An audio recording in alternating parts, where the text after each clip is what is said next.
Hello, America, and curling fans from Canada and Newfoundland. This is your host, Ryan Olson, bringing you the finals of the men's and women's Playdowns, Club Playdowns as part of the 2025 DoubleTakeout.com MoPac Championships.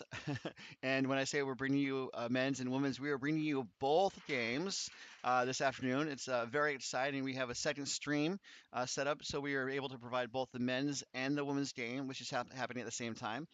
You're tuned into our feature stream featuring the men's game with the undefeated Team Campbell taking on the undefeated Team LeClair. And then if you switch to our second stream, we have the number one seed for the women, Team Aubrey of Coyotes, taking on the number two seed, Walsh of San Francisco Bay Area currently. So feel free to do the split screen experience. Hopefully we'll have a good show on tap for both, and hoping for a good game. Also, I am monitoring the second stream, but if someone wants to like remind me to change the camera angles or anything like that for the women, let me know because I want to make sure I am giving you guys the best product we can.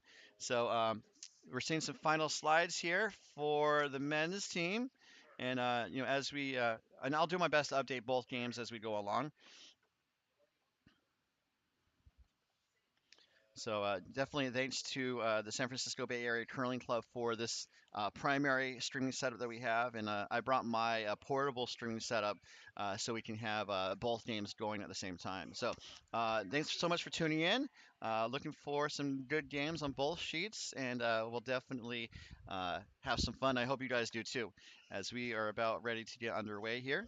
Um, I'm not going to do the scoring for the sheet for the shots just because there's too much going on. So we had a fun tournament. This is a draw 13, and it's been a fun event as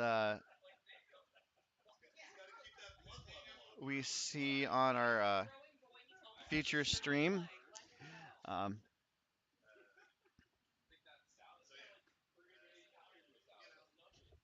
Sorry, I'm multitasking. Uh,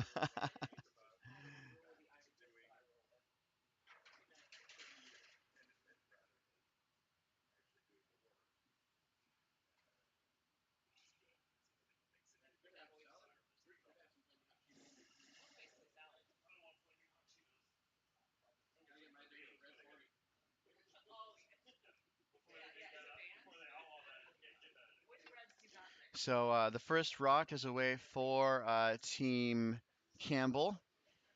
Uh,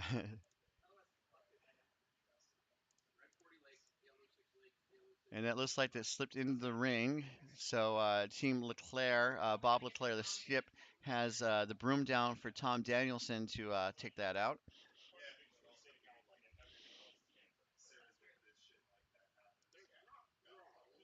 Looking for a hit. Going to maybe try and keep a clean sheet early here on the men's game. The men's field was 12 teams total, and so to play the pool play, we had two pools of 6 teams each. And as a result, through pool play, both Campbell and LeClaire were undefeated. And so then they played a semifinal this morning where Team LeClaire defeated Team Tate to punch their ticket to the tournament, to the final. And then we had Team Campbell face off against Team McBride in the second semifinal, and Campbell emerged victorious. And we see a flash there early in the game from the lead for Team Campbell.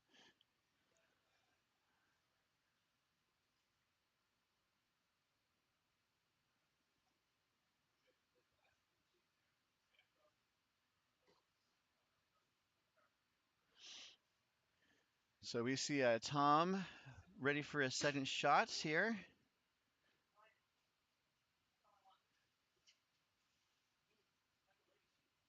As I'm fiddling with the scoreboard on the other sheet, so I apologize.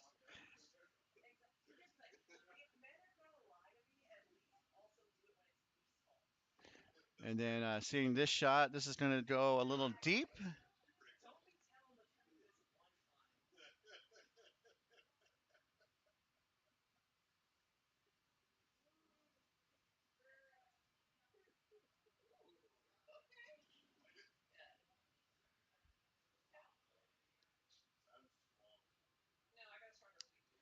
And I think I got the scoreboard settled out for the second stones for Team Campbell. Team Campbell's playing with the Blue Stones.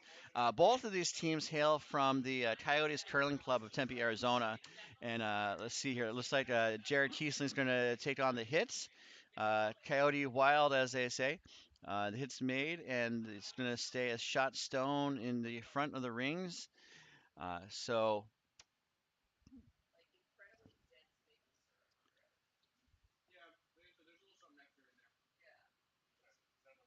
I got the scoreboard mostly worked out on the women's game. uh, it's kind of crazy how many monitors you might have to keep an eye on. And this is obviously, I think, the most monitors I have had to watch two separate broadcasts. But hopefully, you guys are enjoying as we see Jeff Barrett throw his first rock. Uh, Looking for the hits.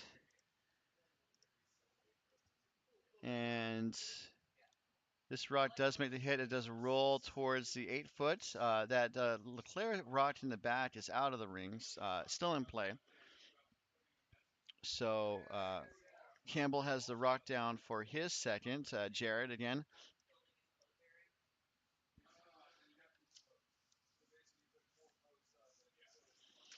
And let's see where this rock ends up.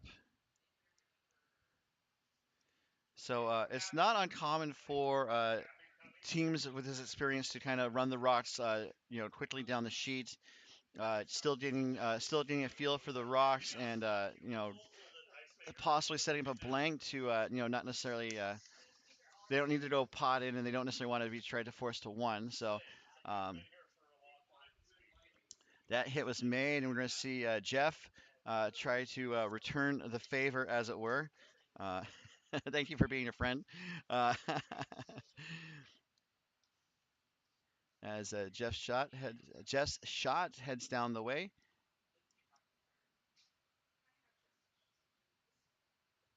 and the hit's made. It rolls towards the center. So it looks like we could be going for a blank here. If I had dollars to donuts, I keep saying I had a donut yesterday, so I can't say I haven't had a donut. As we see the third for Team Campbell, which I believe is Josh Bernstein, and indeed he is. Looking to again trade some hits, and looks like that shot is going to be made. They're going to roll a little to the outside there, and stick around in the 12 foot.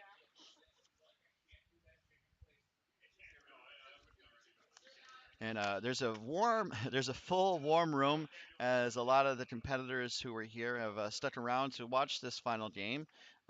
Three Coyotes teams and one team from the San Francisco Bay Area Curling Club. It's great to see the participation that we had. We had several clubs, in this tournament from Utah, California, Arizona. And it's always good to see more clubs taking part in this club playdowns for a chance to represent your club and your region at the national championships, which is what we're playing for here. As Fred Maxey makes a hit, the shot's going to roll to the boards out of play.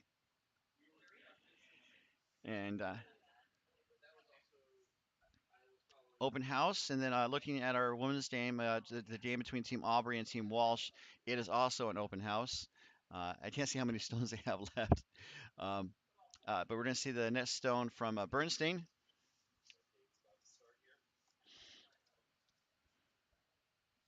Just a draw, I believe. Just kind of make things interesting.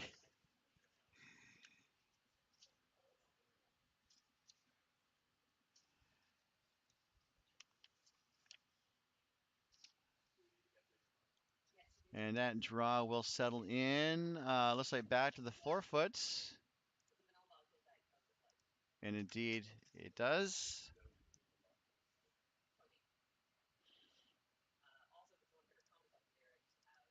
So also doing kind of a quick play in this first end kind of helps save some time for later in the game when you might need some additional time to think through some tough shots and end strategy, as it were.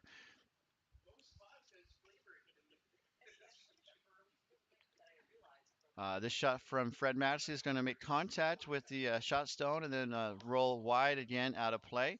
So as we get to Stip Stones with Stip Darren Campbell making his way down the ice, we are going to, Darren faces an open sheet, so I believe he is just going to draw again. In between the ends, I think I'll poke into the women's game to see how it's going. Definitely appreciate everyone tuning in today as Darren Campbell gets set and delivers his first rock without the hammer here in the first end. Weight looks a little up, but ice has been kind of tricking me today. It hasn't been tricking the curlers, just me, your friendly announcer, where the rush tend to seem to coast, and then they get near the house and they start to park, just like a couple on the mountain pass. I don't know.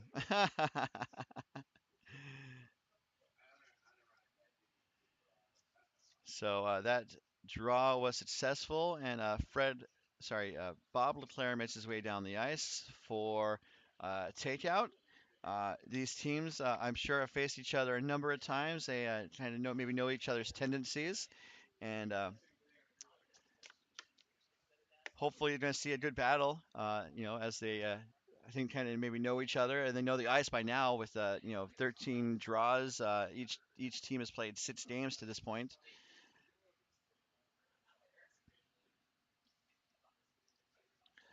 And this shot is away. It's going to make contact, and it's going to stick around. So Darren Campbell is going to make a play on that.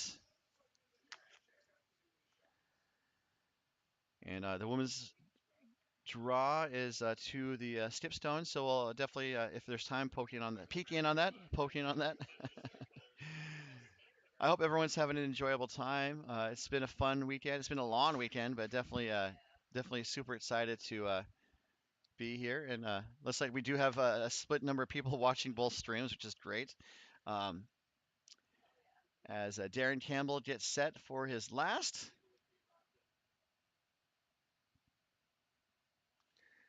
Looking to hit and stick around just to make that the final shot a little trickier for Bob LeClair. And that looks like that shot is going to be made as it pops the LeClair yellow out, and the Campbell Stone sits around for shot. And so now we're going to see takeout attempt and lose the shooter, so that LeClair will carry the hammer to the second end. And apologies for not getting the hammer right on our scoreboard.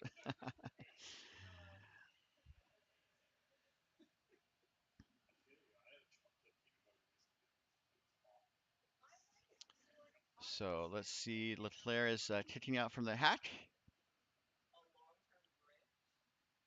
And his rock is away. Looking for a hit and roll away. Let's say we're going to see the hit on the outside. It's going to get both stones out of play. And that will be a blank for this first end of our coverage. And I won't shift over to the women's game just because they just finished the first end at the exact same time. And looks like a blank on that game as well. So we'll take a pause in the action, and we'll be right back as we continue with our coverage from the 2025 MoPac Championships presented by curling.gg. And this event is being brought to you by doubletakeout.com. Proprietor Ken Pomeroy updates the site throughout the competitive curling season with the results from the latest tournaments to create a custom ranking of the top men's and women's teams from around the world. Doubletakeout.com and by curling.gg. Next time you're confused on ice, take a photo, recreate it on curling.gg, and try multiple outcomes. It's the only platform that lets you take on a shot, undo, and try again. Curling.gg and by Endgame Curling. Bring your curling broom on the road with ease with the Endgame travel handle. It's a 3-piece travel handle that fits most carry-on luggage. Endgamecurling.com. So the second end is getting underway on both sheets.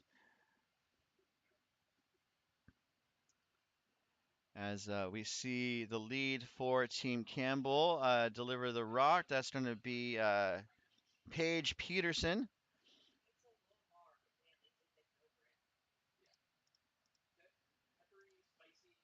And this rock looks to be a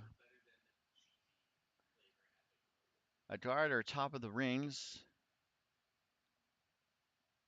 And that does appear to be what happened.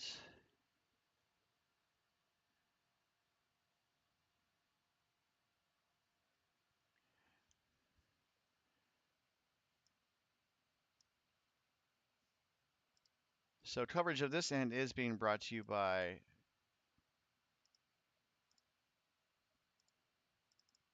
curling.gg as Tom delivers from the hack.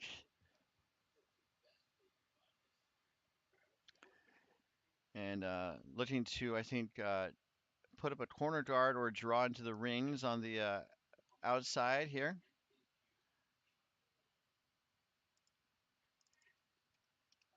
It's been a great tournament. All the games we broadcast went the distance. The lone exception is the very last game of pool play where Campbell had already qualified and had opted to shake hands early, which is totally understandable.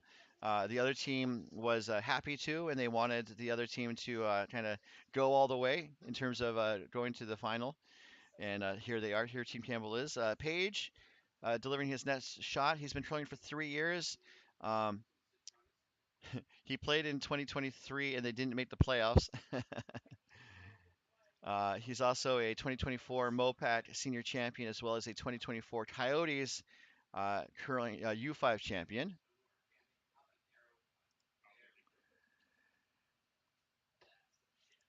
And that draw around the blue stone looks pretty good. That blue stone is a guard on the center line, and we are playing with the no tick rule, where a center line guard cannot be dislodged by the other team until after the fifth rock of the end. Looks like LeClair has the broom down for Tom to draw around the guard. Tom has been curling for 12 years. His nicknames include the Tractor and Nostra Thomas.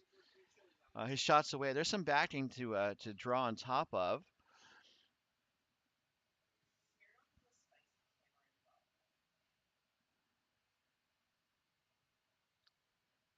And this rock is looking pretty good as it settles down into the top of the button there in front of the yellow. It's possible for Campbell to chip it out, or he can draw on top, which seems to be the call. He'd also draw the other way if he wanted to, but that doesn't help the angles too much. Uh, and there's also that guard. It's kind of in the way. So Jared Kiesling gets set. He's been curling for 3 years. 2023 was his first year doing men's club playdowns, and they were one win away from making the final eight, playing second for the Coyote Wild, which is the nickname for this team as well. Looking to draw down on top of the yellow. It's looking pretty good.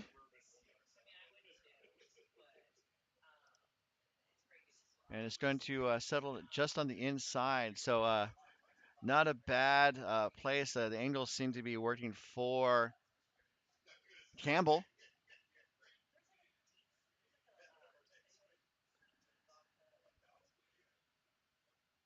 And looks like we're going to see Jeff Baird's first rock. Jeff has been curling for 12 years.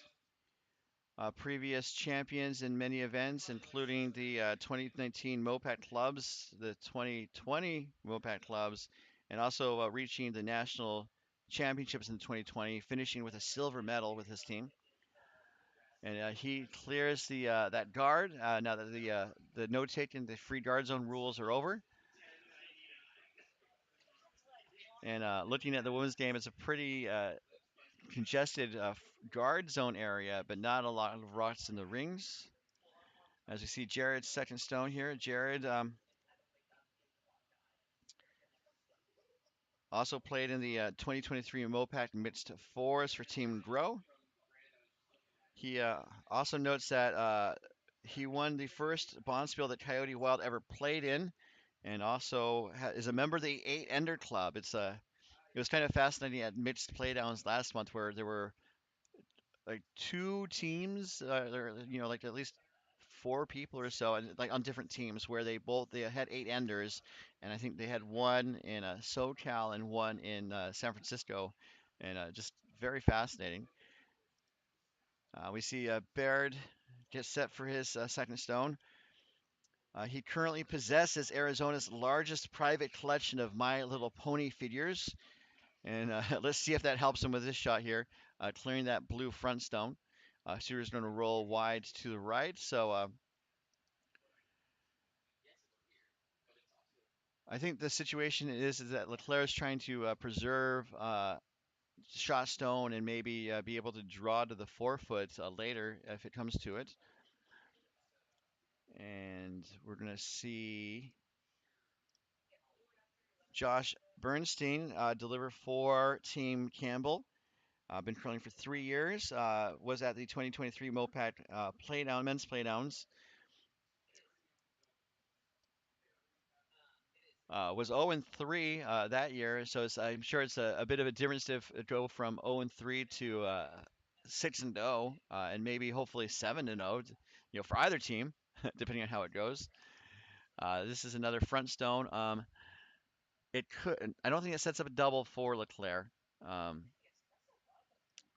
I think LeClair could try to.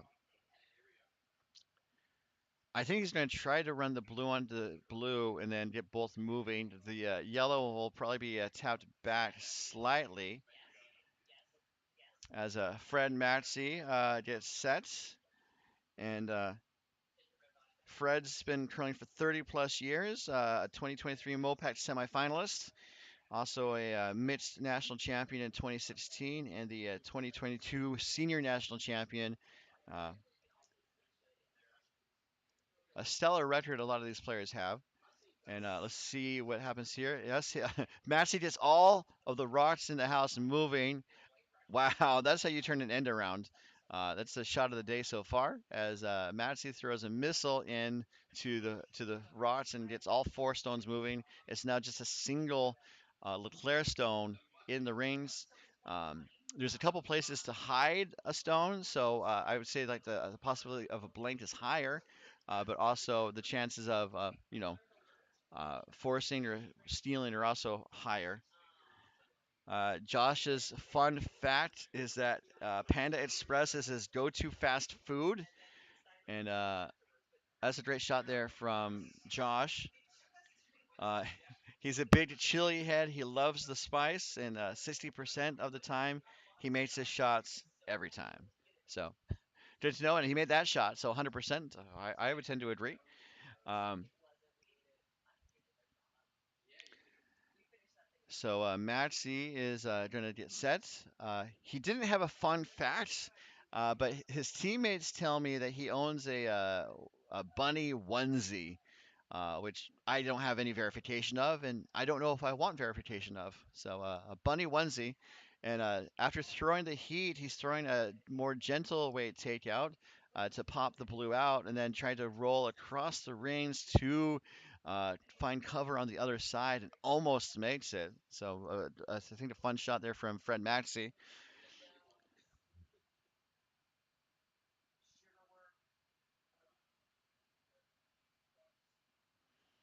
So Campbell's looking to, I think, hit the yellow.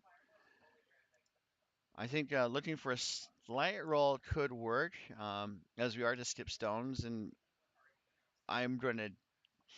The question is, does Campbell try to find a place to hide to try to force or steal, or does he just be content with setting up another blank of this end? We haven't had back-to-back blanks on our feature sheet this weekend. Be, it'd be fun to see at least once. Maybe not fun to see a lot, as we see Darren Campbell get set. He's been curling for 3 years. Was on the same team as Bernstein that was at the 2023 Playdowns. 0 and 3 that year, 6 and 0 right now. And this is looking pretty good for a hit and maybe a slight roll. Let's see where it rolls to. And it rolls to the edge of the ring to Oh, I heard the ooze from the warm room. That looks like it's just biting the 12 foot, the very edge. It's hanging on by the hair of his chinny chin chin. Someone in the last broadcast in the chat said they love to see the biter bar. We might see it this end, depending on if it comes into play. Looks like LeClair is going to try to draw for the safety on the upper side of the sheet, or the left side as we changed views. That blue looks to be on, so I'm thinking that LeClaire is going to try to find a place to hide. Campbell's going to try to hit it out, and if Campbell's sitting two, then LeClaire is forced. If Campbell were to make a mistake, then LeClaire might have a chance for two, or if yeah, and, the other type of mistake is that if Campbell picks out LeClaire and then his shooter rolls away, then LeClaire has a takeout on that right side for blank to the second end.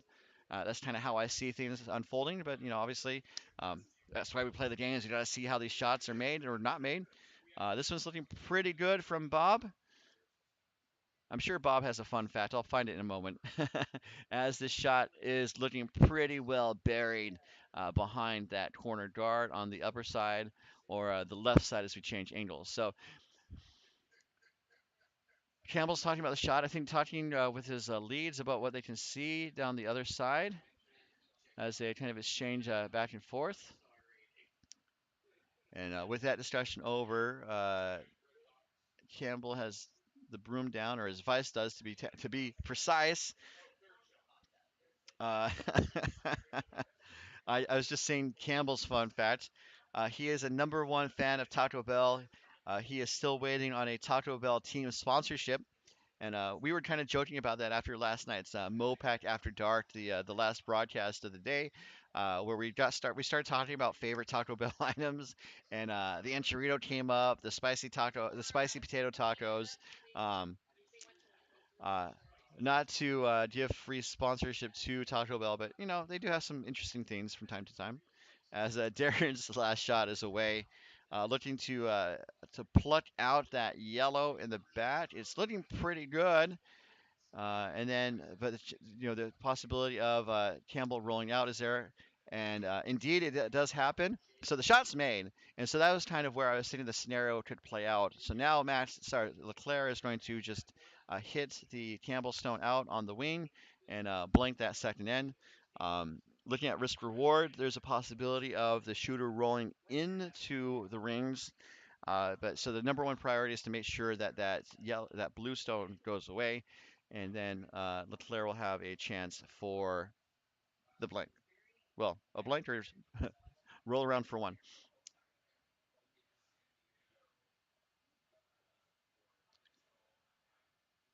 So it looks like the second end of the women's game is finishing, and looks like Aubrey scored. They're kicking rocks. I think it might be two, but we'll check. Uh, got distracted a little bit, folks. Sorry. As we're going to see the final shot from LeClaire. Needs to make sure it gets past the guard. Oh, and it's on the guard.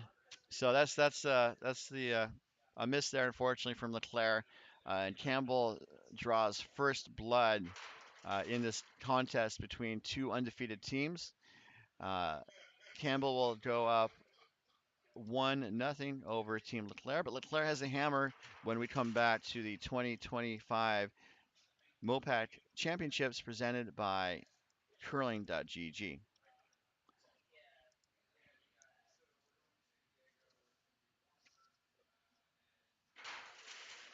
Uh, People were talking about volunteers a little while ago, and just to pass along our thanks, MoPac would like to extend our gratitude to the volunteers. Uh, the spirit of curling is the spirit of volunteerism. Visit mopacca.org or your local club to get involved today. Um, so getting set here on the women's third end, apologies. Uh,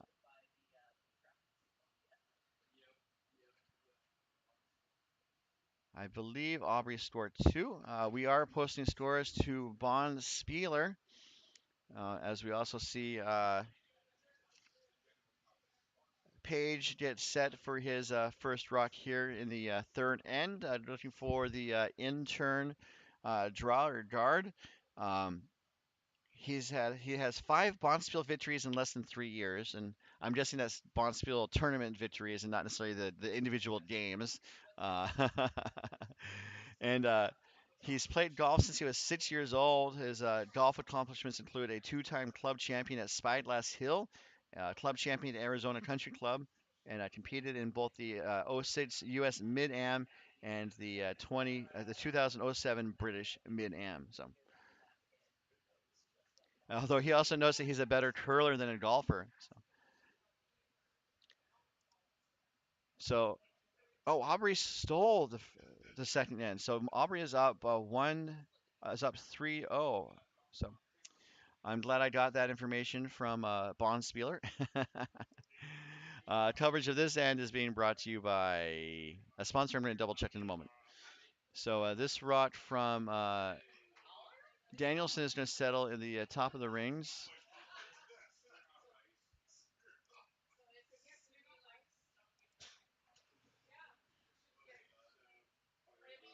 And so coverage of this end is being brought to you by doubletakeout.com as we see Darren's second stone, or Paige's second stone, sorry. Jared noted he was a better curler than a golfer, so that makes sense. As we see Paige's second rock head down the way, looking for a hit. There's a possibility of a jam. Ooh, oh, that was a Kodak moment because we saw some flash there. That's kind of the nice way to say it, I think. So now LeClair has a chance to pluck out that yellow shot stone with Danielson second. And Danielson, I had his bio somewhere. Oh, the camera did the thing again.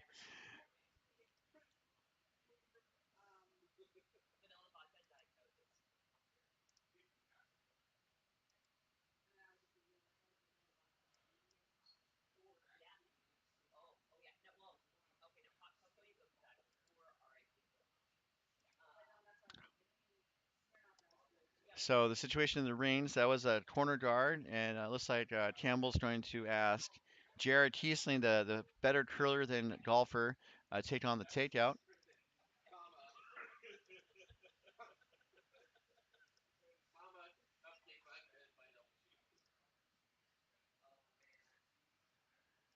And let's show you what's happening. Looks like the hit is made, and the shooter's going to stick around as a guard.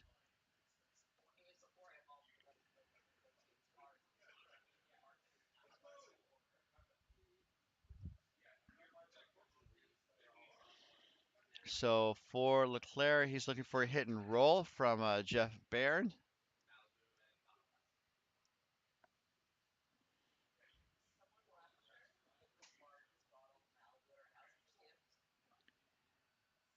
And Jeff, there's only a couple competitors in the field using stabilizers. We were talking about that the other day. Stabilizers are perfectly acceptable and legal in the sport. It's just that most curlers use their broom as a balancing tool. And Baird makes the hit. And balance is a very important part of this game. Haven't talked about it too much during this tournament, but when you look at a curling delivery, there's three elements to keep in mind, especially as you're starting out. And it's as simple as A, B, and C, as we see Jared's net strut come down the way. A is the aim or alignment, making sure that your body and the stone are positioned toward the target, and that's the broom that the skip puts down on the ice. Uh, B is balance, as Jared makes the hit there. Balance is making sure that your body is balanced, your weight is balanced appropriately as you push out from the hack, because that definitely affects how your body stays on target, and making sure all the energy that you're putting out goes into the stone in the direction of the target. And a C is curl, and that's the rotation of the rock. So when we see these curlers deliver the stones, we can keep an eye on to making sure that they're following, or keeping an eye that they're on target with aim, they're balanced, and their curl is correct. And that looks pretty good there from Barrett as they're trading hits back and forth. This one gets a bit of a roll, and it's going to settle in. Looks like just outside the rings. So a close one to stick around for shots, but it's an open house. Uh, Team Campbell has the opening lead of one, stealing the second end after a blank in the first end by LeClair. LeClair's had the hammer this entire game so far. We're going to see Josh with his first shots. And Josh also notes that he was at the last year's 5U Superhero Bonspiel at Coyotes, was a champion. And that's also, we see some rematches throughout this weekend. Last night's final game was a rematch of that 5U championship, as I understand. Team Campbell, the winner, they faced off against Team Gilbert from Oval Curling of Utah, and then they faced off again here today, or last night. Um, a bunch of fun. Looks like Bernstein puts up a rock in the upper forefoot. And so Matsi is going to, I think, hit and roll, kind of similar to what Jeff just threw for the LeClair rink.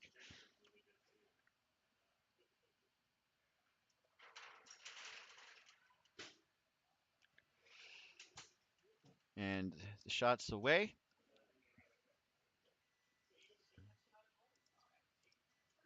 Look, okay, it's not a hit and roll. This is a draw behind the guards. One thing that people often say is that you put up corner guards, why don't you use them? And this is a case where LeClair is trying to use the corner guard. Unfortunately, it looks like it hanged out a little wide. So we'll see Campbell look to have Bernstein pop that out. And very quickly, Bernstein's next shot is away. Calling hard for sweep. I think maybe to hold the line as it is on the guard. So let's see what happens here. It's going to hit the guard and then roll into the rings, and it looks like it's going to end up on the button. So the wrong way to miss that shot, unfortunately. Um, so just like that, LeClair was looking for a way, like scraping and strapping for a way to find places to put rocks, and unfortunately, Team Campbell gave him a gift on a platter. Talking about Josh liking panda, that was a two-item combo with a half and half fried rice and chow mein. But yeah, unfortunately, sometimes missing shots, that's part of the game. As we see Maxi here, I think look to hit the blue and maybe stick around or roll under the corner guard. This is over curling, so it might be more of a nose hit. So nose and a slight roll. So that was, I think, close to what they wanted. I think they wanted to maybe avoid setting up a double or a possible triple for Campbell to take on. Um, but it appears that there's a possibility for Campbell to, kind of bounce back. That's the fun thing about this game is that your last shot is done. That is history, and so now you have your next shot to take. And sometimes the previous shot and the other shot from the other team helps dictate what shot you take. But it's a whole new ball game. Is that you're starting from scratch. You have another chance to execute. Every time. It's like baseball. You have a chance every pitch. You have a chance every at bat, and it's very similar to curling. I say that, and like the last time I swung a baseball bat was like 10 years ago. Darren Campbell with his first. Looking to see some granite fly. And we're going to see at least one yellow go away. We're going to see two. And no. The shooter will roll away. We do lose one of the yellows in the rings. So looks like with LeClair sitting two, they're looking to kind of cut off the access to the front of the rings. As Massey has the broom down, talking about putting the rock. Interesting where he wants it to end up. He is gesturing, I think, towards the edge of the forefoot on the left side from this view. Fascinating. I think trying to think about how that benefits LeClair's setup as LeClair gets set. I think what they are trying to do is trying to leave the shot stone open and protect the second stone. So you're setting up an opportunity for two, maybe three. As we see Bob's delivery, looking for aim, alignment, balance, and curl, and he usually checks all three of those boxes when he delivers. Most curlers do, by the way. Uh, I said that's the first thing we teach when I teach, at least. So looking for top four or a front stone, kind of based on where Maxi has the broom on the ice. Looks pretty good, and it's pretty close to where Maxi thought it was going to end up at the start of the shot. So the double is still possibly there, um, but it looks like LeClair is in a position to get two, depending on if everything works out. And Campbell is looking for a little bit of razzle dazzle, see some of these stones go away, and still leave LeClair a possibility for two. Because if Campbell misses, it's changes the game. So the broom is down.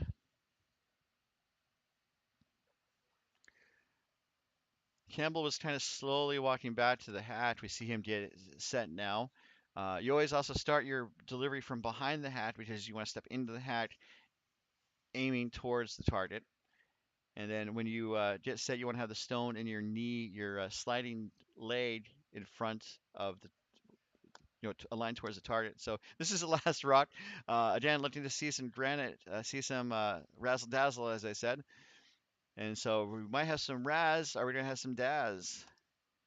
Raz and Daz as we get a double takeout brought to you by doubletakeout.com. That was a good shot there from Darren Campbell. I don't think anyone has ever said Raz and Daz before, but that is the name of my new Soda Shack opening next week. With Raz and I don't know. What would you have at Raz and Daz? So it looks like the room is down for LeClair to throw a very similar shot to his last, a draw for two. We've talked about throughout the tournament, kind of the skip has a preference about whether to try to hit or draw, or players in general have a preference to hit or draw. Um, Sometimes you think that you would maybe hit this in this case, but LeClair just threw the draw, and he's going to throw the draw again for a chance at two.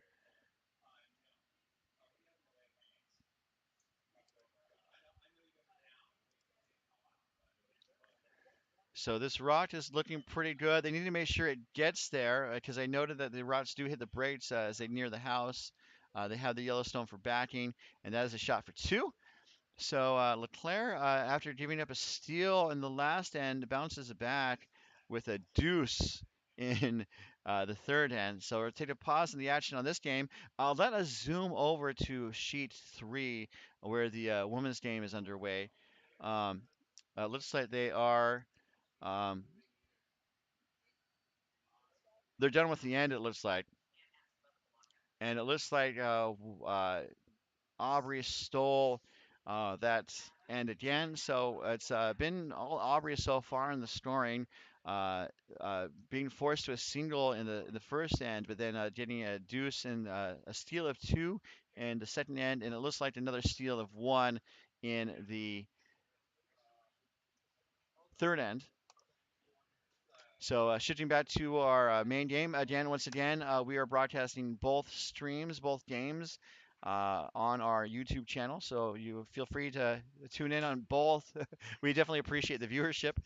Um, as we see Tom Danielson get set on our sheet. We are playing up to 8 ends of regulation. You can see the clocks in the background. Teams have 30 minutes of thinking time. Their clock starts when the other team's stone stops, and then their clock stops when they start delivering the stone. So looking here on this shots, looks like they wanted a guard, and it might slip into the top of the rings. It does not. We can look from the overhead button cam. And it is a center line guard. It looks to be on the line, so the no tick rule is in effect for the next four stones. And it looks like Campbell would like to have Page draw around as I am updating the scoreboard as we speak. So we're playing up to 8 ends of regulation. That means we're going to take a 5-minute break. after this fourth end. The halftime show, we are so lucky. In from New York, we have the Radio City Music Hall Rockettes. They're going to do their famous routine here in this warm room. Cast of thousands. You can't miss it. But we're not going to be live streaming this, so you'll have to be here. Um, the Radio City Rockettes coming up at halftime. Uh, and you can tell by my laughing that that is not going to happen, but we're having fun. I hope you guys are having fun too, as we're going to switch angles on the different streams. So indeed, Aubrey did steal the third end with a single. Walsh has the hammer entering the fourth end. And looking at the rocks in the rings, there are two LeClair stones. One's the center guard, the other one is in the rings, and so it looks like Paige is going to take on the rock in the rings, and looking pretty good for the hit, and we might see a slight roll after. Nope, just a nose hit as we see the original Yellowstone go away.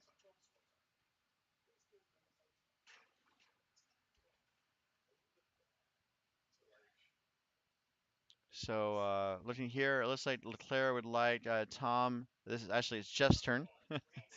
Looking for Jeff to hit and roll.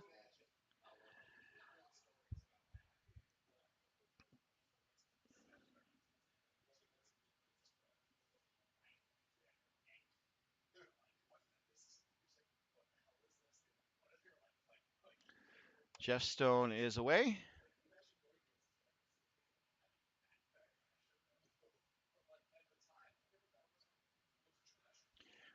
Does make the hit. The shooter's also going to roll wide to the right.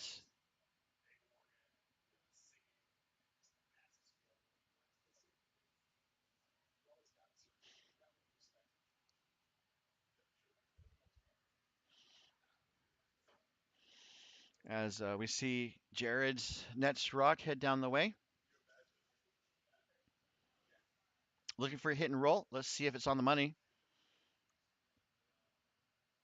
Looking pretty good for a hit. Not going to see too much of a roll. And actually, it rolls out, unfortunately, out of play. So a positive result, but not as good as it could have been. And we're going to see LeClair have Jeff draw the other side of the ice.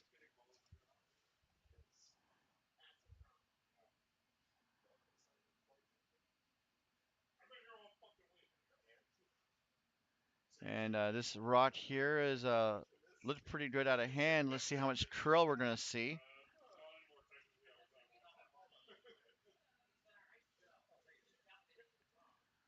And it looks pretty good around the guard. Now let's see how deep it goes into the rings.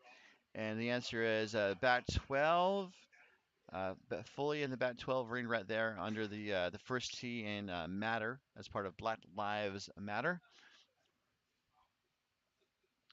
So Campbell has the hammer down one, looking to try to set up a multiple point opportunity as Jared gets set for his second stone. I think they're looking to draw around, and then it could be a situation where they want to put rocks in, and then I would think that LeClair is going to try to follow them down, assuming the shot is perfectly made. If the shot isn't perfectly made, I think LeClair would just try to hit. If the draw is perfectly made, perfectly under cover, then it would turn into a bit of a draw game. Try to work on different angles as we see it. Oh, clip the guard. That was close. You can see some of the disappointment from Campbell and the rest of his team. Just just that slight miss. Um, so now, like I said, if there's a slight error, LeClair is going to hit, and that is what is going to happen. As Fred Massey quickly gets set. Teams have plenty of time. They should be at like 15 minutes plus at the end of this end, and they seem to be. As Matsy gave it a bit of a positive release there, a little burst of energy, and let's see how that affects the shot. We're going to see a hit and a slight roll as Jeff tries to coach it over, and that roll is ever so slight. That is a Pillsbury Crescent roll of rolls there because it's so slight. Joking, I bet the Pillsbury Crescent rolls are like 2 bites these days, so um, that's all I meant by that.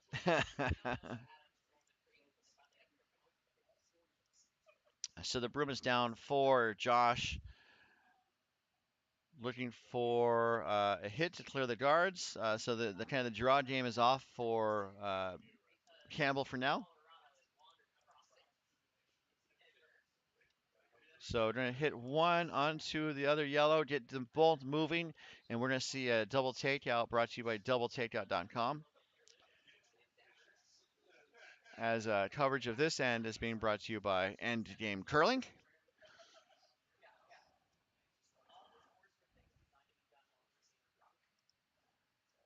And it looks like LeClair is going to ask Maxey to draw. You're going to see him.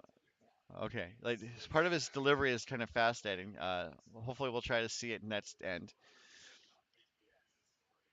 Maxey shot away. Sweepers jump on it pretty early. I think also partly to try to clean and push it over to get back towards the middle as Maxey follows it down. Still trying to coax it over. Also for distance, it's looking pretty good as they're sweeping it again just for a line to keep pushing it towards the center, and it ends up exposed, but right on the edge of the button. So I think that's a good sweeping job from Jeff and Tom. And so the room is down for Josh to hit it out, maybe roll towards the middle as both Paige and Jared are on it, hoping to hold line. It's looking pretty good as it's past the guard. It's going to hit the stone and then stick nose hit. And this is a slightly tricky situation for LeClair because there's that yellow backstop in the back 12 foot. And looks like LeClair is hoping to hit and roll. And so, depending on the angle, I don't think that they'll hit, although it looks like Maxey is taking a look to avoid that from happening. Uh, Curling is a fun sport because you want to look to where your shot's starting to go, and then you want to look to see how your shot's going to affect other stones currently in play.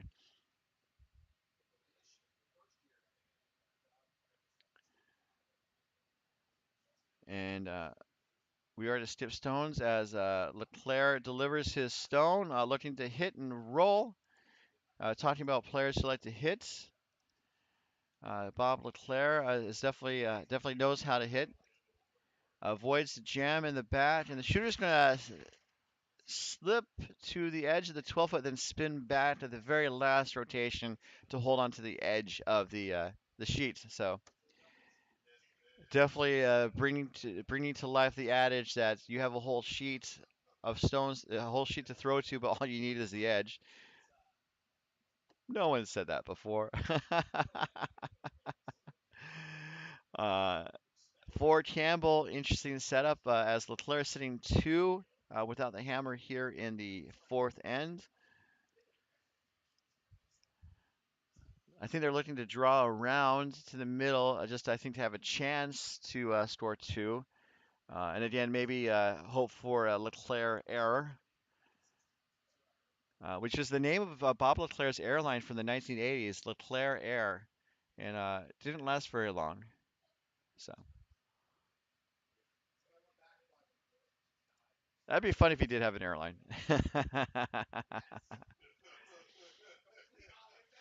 Well, and also, I think Arizona is where they keep all the planes that they put into deep storage. So like maybe people, go take some planes out of deep storage and like put them back into service. I don't know. Darren Campbell just set, looking for a draw around the center guard. Darren's first with the hammer here in the fourth end, down one, looking for a way to score two.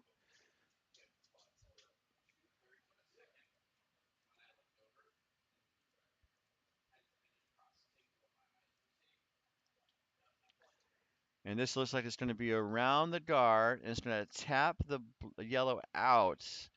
And so now Campbell is sitting the one shot, and LeClair and Maxey or Bob and Fred are talking about what to do. I would think the shot would be to just kind of draw a tap, very similar to what Campbell just did. Again, to avoid Campbell having a chance for two here. Um, I think they are calling a similar shot as Bob makes his way down the ice.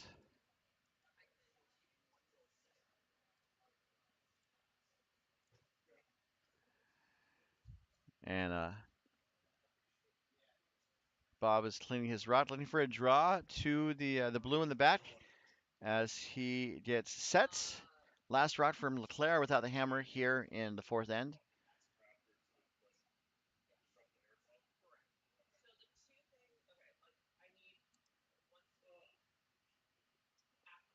Looks a little wide perhaps, but the way it curls, it'll come back. And it's looking pretty good as they're trying to push it over just a little bit more. And it taps it to the edge of the 12 foot, and that might not be enough. That may have given Campbell a chance for two. And just looking around the range, it looks slightly blue. So all Campbell has to do for two is to draw the full 12 foot as he quickly makes his way down the ice.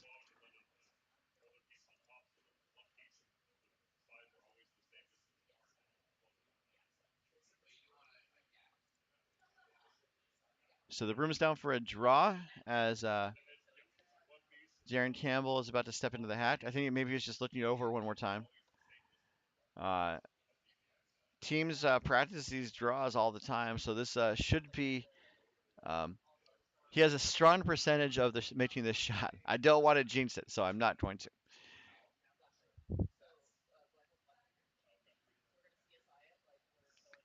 So Darren's shot is away. Draw for two. Last rock coming in the fourth end.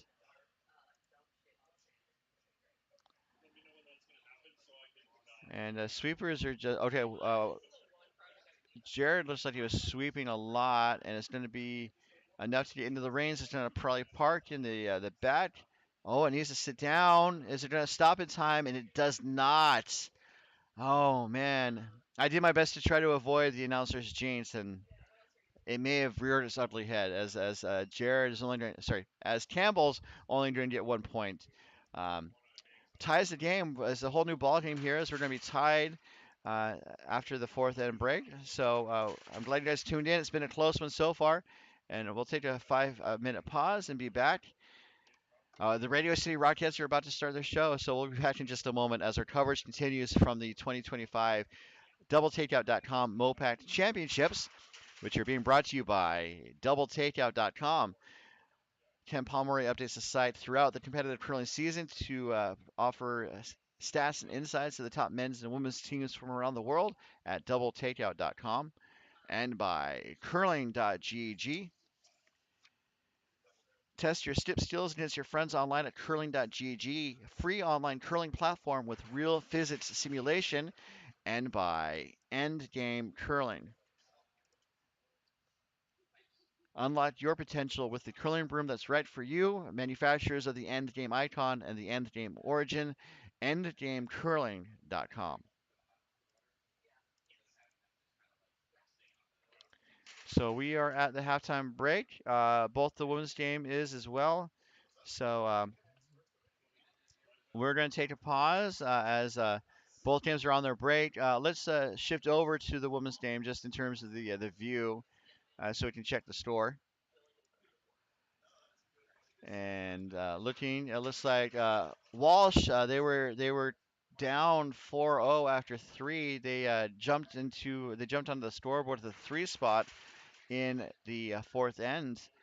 So that game is also on the halftime 5 minute break. So we're going to take a pause, as I said, and we'll be right back as our coverage continues from the 2025 MoPac Championships presented by curling.gg.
Welcome back to the 2025 doubletakeout.com MoPac Championships.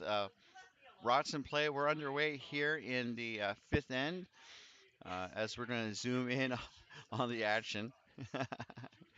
um, Looks like Team Campbell is drew into the rings.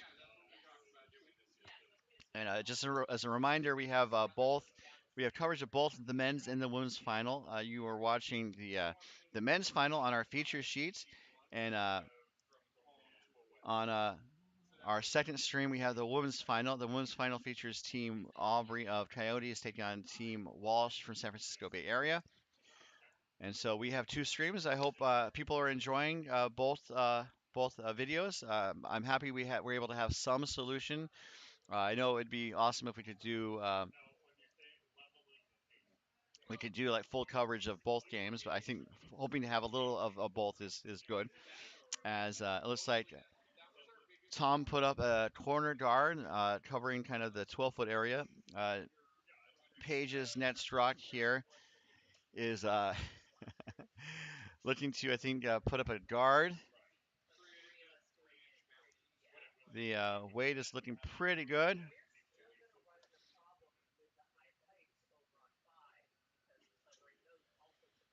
As they really swept the heck out of it, and it gets it to be about half covered, at least from this view. And so it looks like LeClair is opting to take advantage of the corner guard with Tom's second stone.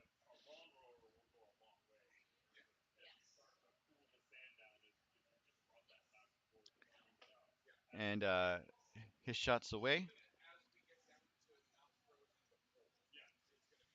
And then I don't know if I mentioned Tom's experience. I will in a moment, or maybe next end. This is going to be a corner guard. So people say that sometimes the ice runs a little slower after a halftime break, and that's understandable. I mean, everyone's just so it's overexcited from watching the Radio City Rockettes that they just maybe underthrow their stones a smidge as Jared gets set for his first stone. We have three jars and one blue in the top of the rings, as it looks like Jared is being asked to draw around those center stones.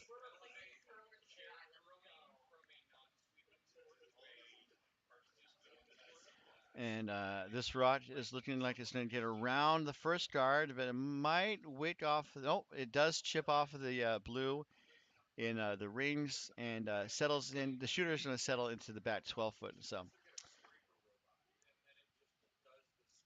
LeClair has to hammer this end. So the kind of question is like, how does LeClair try to generate multiple points?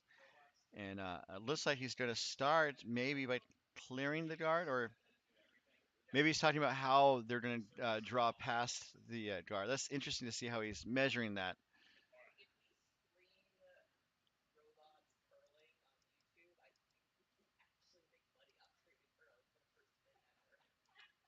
And Baird's shot is away. And this rock does it peels the guard. And just based on where Maxey had the broom, sorry, LeClair had the broom, that's what he wanted. Team LeClair has a supporter from Peyton from Tampa, Florida. Uh, Hello on behalf of everyone here.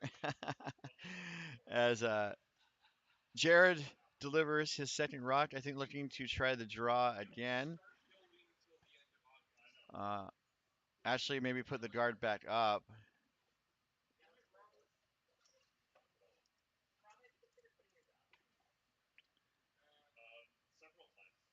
And this rock is settling into a guard position, seeing how if it's going to get back to cover the center stone, which is shot, it appears, and doesn't quite get there. We can look at the overhead that top blue in the pale or the brick red section is shot.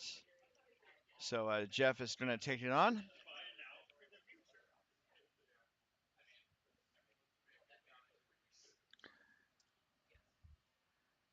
And this is looking pretty good for the hit. Doesn't want to curl into the guard, and it does kiss the guard. Oh my goodness!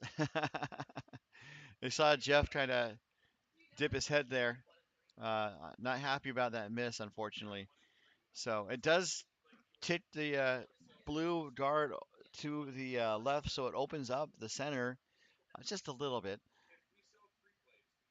And so I think what Campbell's going to do, he was looking at drawing and maybe putting up another guard, and he's looking to like kind of ramp up the pressure on LeClair by drawing on the outside wing there.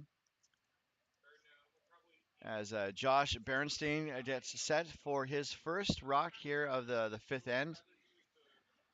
Coverage of this end is being brought to you by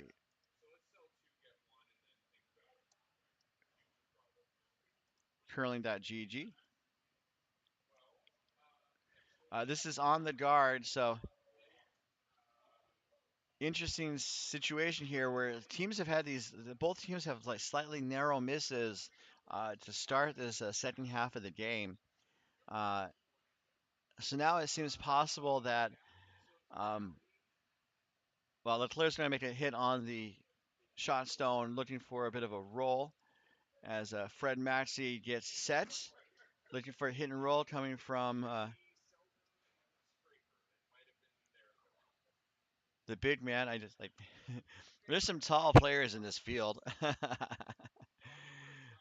As his shots away, looking for a hit and roll. We're going to see the hits. Are we going to see a roll?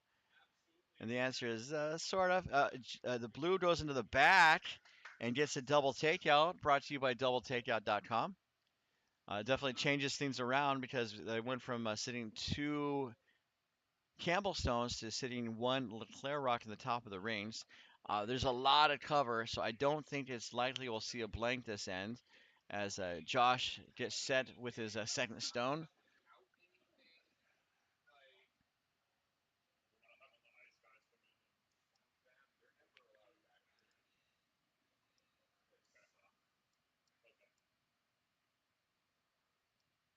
And hits, and the shooter's going to roll to the edge of the 12-foot and stick around to be shot. The yellow that was hit goes out of play, so that was a good shot there from Josh.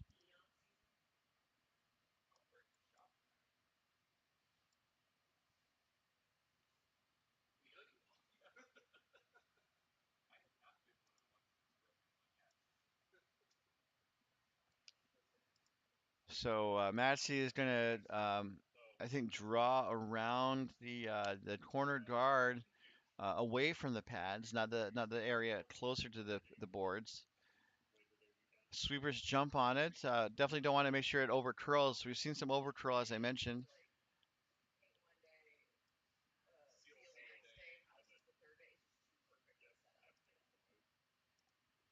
And now it's a matter of weight because it's going to get around the guard.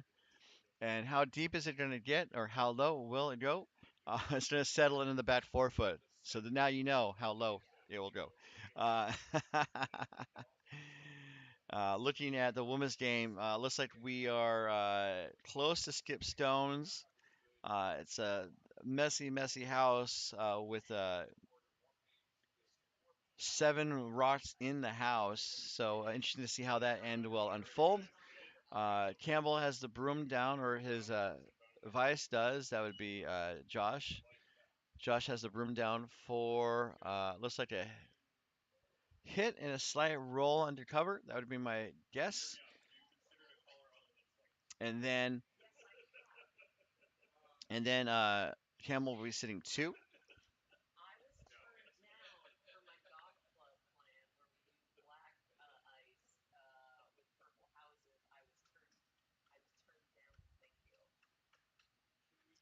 So Darren Campbell is first without the hammer heading down the way.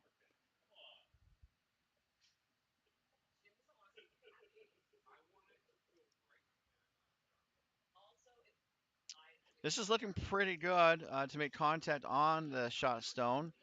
And I think we're going to maybe see a little bit of roll towards the middle.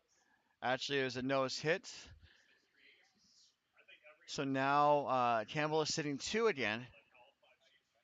One is somewhat buried. It looks about half open, if I were to guess. I mean, it looks totally open from this overhead view or this face-on view. Excuse me. So the room is down, looking for a thing to hit and roll to go hit the inside of the blue and then roll undercover on the opposite side of the sheet. That would be my guesstimate.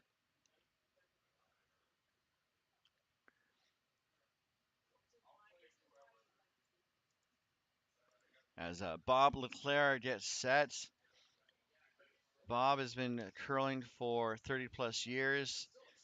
He was also a participant at the 1993 Canadian Brier. That's the men's national championship. Very famous event in the curling world. And we're going to see a hit. Are we going to see any roll? And no, it's just another nose hit. So not seeing any roll with these shots. And so Campbell's going to try to do the hit and roll again. Hit and roll towards the outside to be buried, sitting two, and then LeClair would be facing a draw for one or a hit for one. And interesting end. LeClair kind of opened things up, and then Campbell really reasserted his advantage as Darren Campbell gets sets. Darren also, in addition to winning the Coyotes 5 and under, he was the champion at the last July's Summer Spiel in Kelowna, British Columbia, as a vice, and he was also the champion of the Kansas City 5 and under in 2023. So some excellent pedigree, people winning events left and right. As we see this shot, it looks like it's going to hit and then roll towards the middle. So that might be the hit and roll we were thinking of. And this is going to roll towards the middle and be open. And so now LeClair has that hit for one, and LeClair has the opportunity for a single point, but that means that Campbell forced LeClair to that single point if LeClair makes it. As Bob heads down the ice. Some more about Bob LeClair. Was the 2019 MoPac champion for clubs, also the club champion in 2020, and won silver at Club Nationals in 2020. Also the 2022 Senior National Champion. And he originally spent 2 years as the alternate for Team Wernick in the 1990s.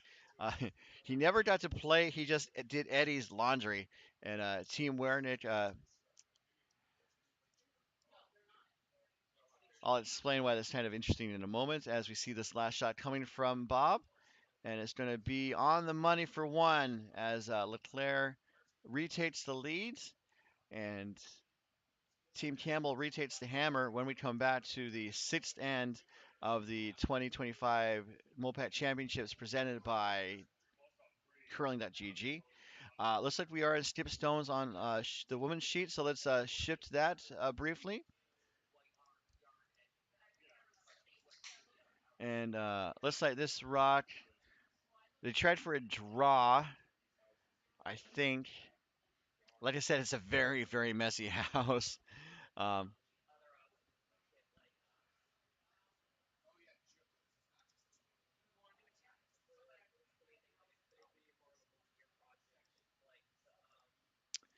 so a very messy house, but it is Aubrey sitting the one. I thought Aubrey was going to draw for the possible two, um, but that came up short, I believe. Team Aubrey has the hammer as we are to skip stones. I think all the rocks are in play. I can't see the nooks and crannies necessarily, but you can count them up. You have seven red and seven yellow, so all the rocks are in play on the sheet. About half in the rings, half outside. So crazy, crazy setup as it looks like Skip Walsh is going to try to angle the yellow toward the house. Oh, it looked pretty good. Oh, just barely. That looked really nice. And so The guard goes out of play, so that is the one rock that is not active on the ice right now, aside from Debbie Aubrey's last. And that was Sarah Walsh with her last. So it looks like Debbie Aubrey's going to try to draw the 4 foot, although they talked about maybe throwing it away, and that seems to be the shot call here, is to throw it away. And just to note, Team Aubrey is a team that had a minor medical situation on Friday where Luba Brock, she's holding the broom right now for Team Aubrey on the center bottom of the screen. She kind of fell and hit her head. Needed some medical attention. They got a CT scan for her, but she felt fine. She was able to get off the ice with some help. Went to the hospital briefly, but felt fine and was able to play Saturday and helped her team get into this event as they are throwing the rock away. So that game is our second sheet game, or second stream, as it were. We're going to turn our attention back to our feature sheet, but you can continue watching the women's game on our YouTube channel. Looking at our situation here, it is a game where Team LeClair is up by a single point, and we are in the sixth end.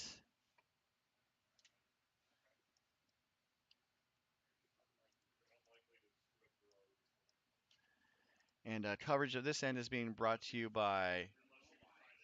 Uh, pass it on, yeah. Uh, as we see, Page's net shot. Updating the scoreboard still. Campbell has the hammer. We are in the sixth end.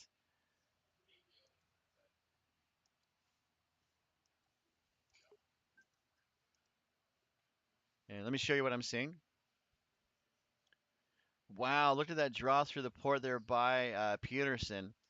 Going to settle behind the corner guard. That's how you use the corner guard, y'all. Um,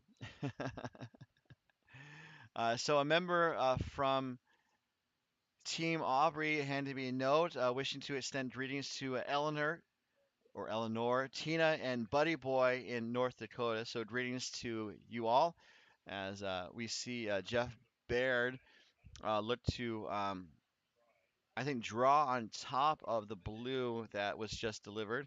A little upway, so looking for maybe a little tap action. Oh, I was going to mention who this end is sponsored by. Coverage of this end is being brought to you by Endgame Curling.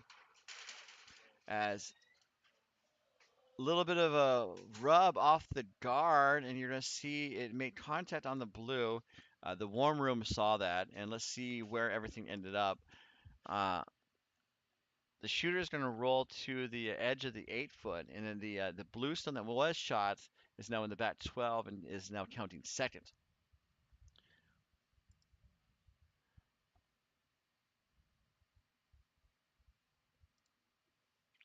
So Campbell's still looking over the options. I think he liked drawing or hitting the yellow stone in the rings, and then rolling a bit.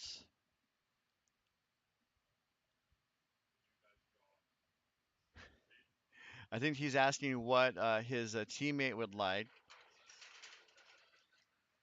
and they have opted for the draw. The same path that they've been down, just a little wider now after that rub from Jeff's first stone. And this could be a key shot in the end for Team Campbell.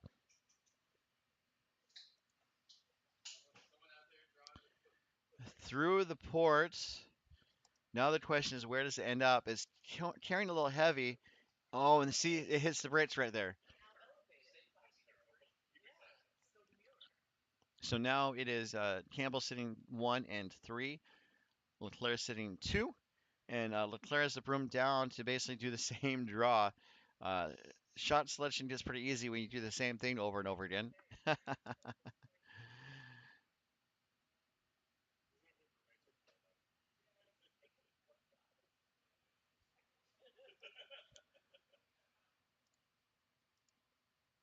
and looking pretty good. They wanted to make sure it gets through the port, and it does. And now I think they're looking for maybe a little tap on the blue in the back, and it does. Sends the blue to the back 12 foot, and the shooter sits around 4 shot on the 4 foot. So uh, even though a play has been drawn to the wings, which is something that Campbell would like to do, LeClair is doing, I think, a fairly decent job of controlling the front. And I'll be interested to see how which side prevails for this end of play. Campbell could try the same shot and then maybe roll a little. That draw is tough. They're looking for more weight, so he's probably going to throw control, I would guess. And let us see what Jared Teasling has in store.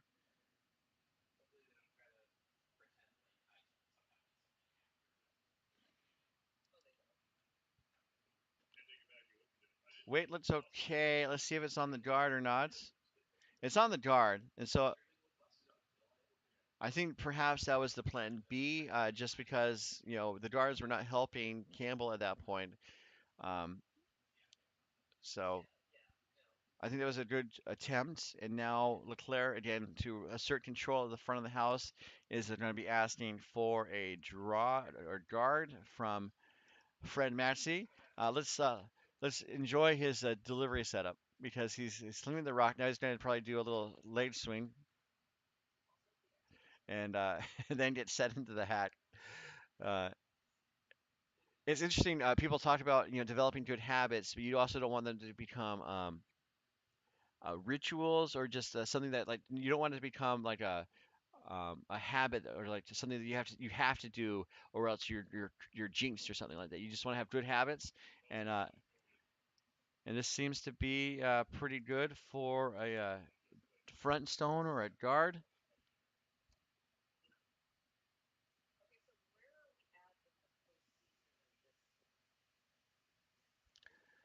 And that looks pretty good. It's blocking the shot stone, so a good draw, a good guard, y'all, from Fred Maxey.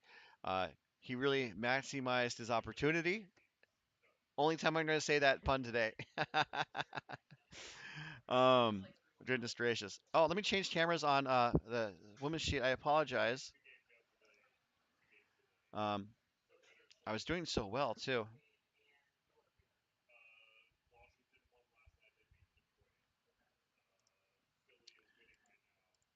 So Campbell, I think, is looking to kind of open up the front with the broom down for Josh Bernstein.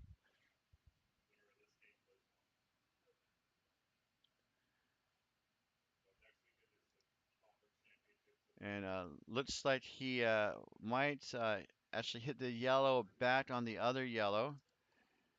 Actually hits the yellow guard that Matsy just put up, and the shooter's going to roll to a guard position. So kind of control the front might be shifting slowly towards Campbell.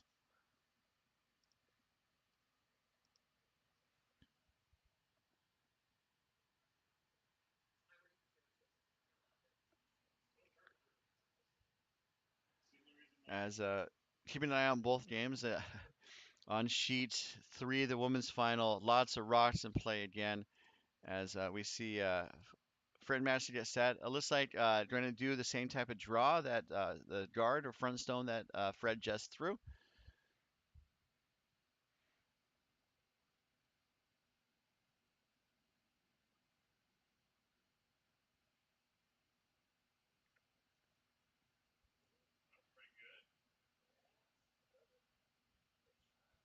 And just saw a double takeout on the women's game as we see Fred Matsey put up a guard. I'm multitasking.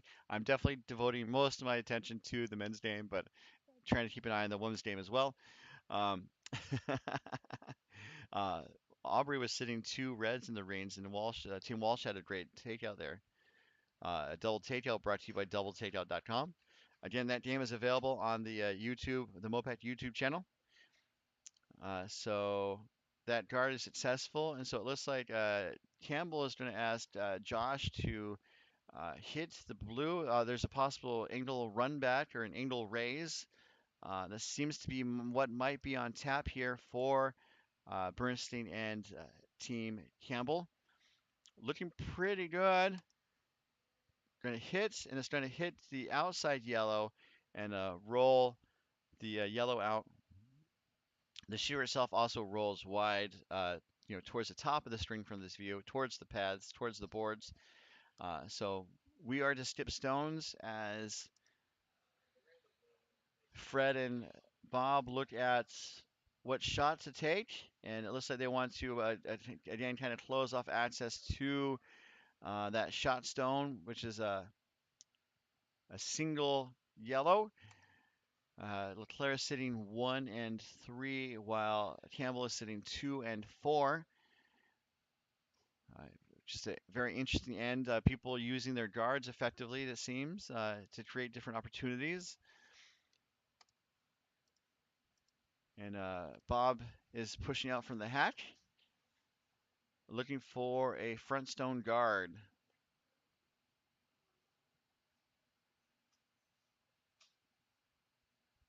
And sweepers are just cleaning right now. Either it's a little too heavy or they're happy with it. Uh, and it looks like it's going to end up in the top of the guard, well, a tight guard in front of the house.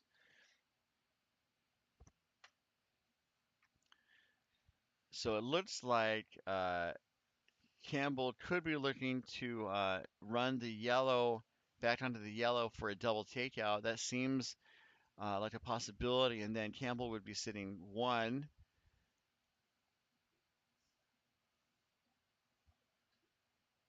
And that seems to be the call as Campbell makes his way back to the house.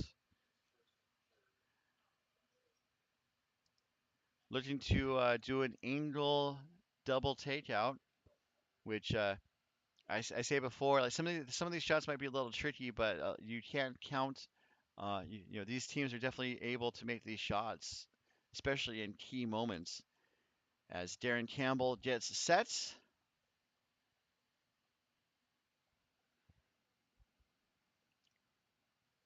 and his first shot with the hammer is away. Looking pretty good. Angle is going to be important, so it's going to hit. And it's actually going to crash on the blue. Oh my goodness. I think it. I mean, obviously he was like an inch off. I'm trying to think about if it was too tight or too wide. Um, Based on the angle, I think it was too wide, so it needed to curl another, I think, an inch or two to really have a chance. Uh, that's why we say you want to hit on the right side of the inch in a situation like this. And so now LeClair is sitting 3 and looking to close the hatch or batten the hatch on this situation in front of the reins and force Campbell to try something a little loco as Bob's last rock is away here in the 6th end without the hammer.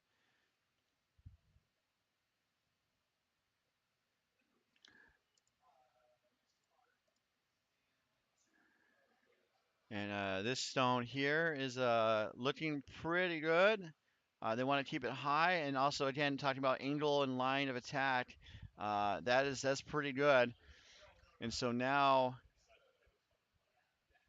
Campbell might have a shot, especially as I switch to the overhead view here. Uh, Campbell could hit maybe that top blue in the guard zone and angle it in. Also, he could draw, and it looks like he's going to draw through the ports.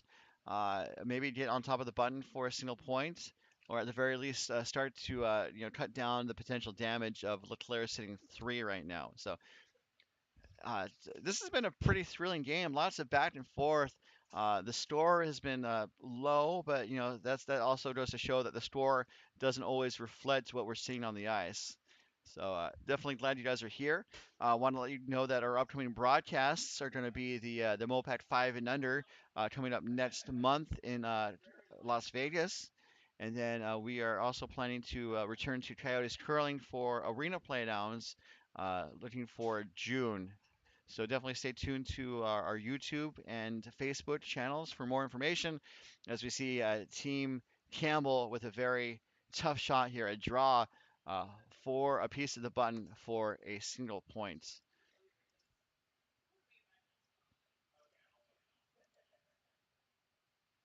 So looking to see if it's through the port.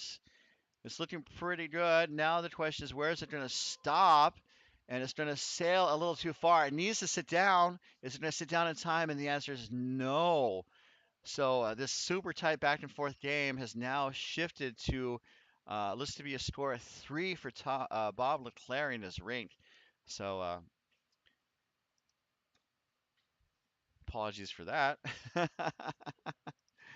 So ecstasy for LeClair, agony for Campbell, as Bob LeClair in his rink takes a 6-2 lead over Team Campbell. So we'll take a pause of the action and we'll check the women's game while we can. Why not? We're here. Thank you guys for tuning in. And if you guys have any feedback about how we're doing this broadcast, we definitely appreciate it. I can let you know that the reason why we're doing these two streams is because we had so many requests for both the men's and the women's games when they happen at the same time, and we get it. We thought we had some technical limitations, and we still do. It's a very tight space to set up additional cameras in the club, but we definitely have the benefit of the club's cameras for our feature game, and then also being able to zoom in as we need to on this second game. But I'm very happy we're able to get these two streams set up. So I would definitely appreciate some feedback to see if people liked it or not. Um, Looking at the situation in the rings, it looks like we have two Aubrey stones. Walsh has a hammer, and we are to skip stones. Teams have looks like plenty of time to play two ends and a couple stones, as it looks like we are to skip stones, maybe the hammer, as I don't see a red rock on the delivery side of the sheets, but hard to say. It's been an interesting game. It's been Aubrey just kind of having firm pressure on and control over the scoring, and then Walsh just before the halftime break puts up a three spot to really jump into the game. So currently, this Team Aubrey up 5-3 over Team Walsh, but Team Walsh has the hammer and is I think trying to find any way into the rings. So based on where the broom is, I'm going to guess she's going to try to raise the yellow, that top bright yellow in the guard zone toward the house. That's my guess. She could also be trying just to hit out one of the reds to minimize the damage. Um, as her shot's away, it's going to be on the yellow. Now the question is, how far is the yellow going to go? It's going to go towards the top of the house, but there's not enough force there. So that does appear to be a steal of two, but we're going to wait till they kick rocks to be sure. Uh, and they are kicking rocks. So I think it's a steal of two, but I just will wait till they post the number on the scoreboard, just because of our commitment to accuracy. We do our best, guys. Even when we're talking about MoPac After Dark or Inchurrito, what have you. Um, so as we wait for them to post the score, let us resume our attention on the feature sheets, as it looks like Paige Peterson is waiting for his shots. We are in end 7. Uh, Paige is about to take the second shot. And it looks like those rocks are in the rings. And so it looks like Campbell needs rocks in play. So he's going to try to tap them back a bit as Paige gets set. And his shot's away.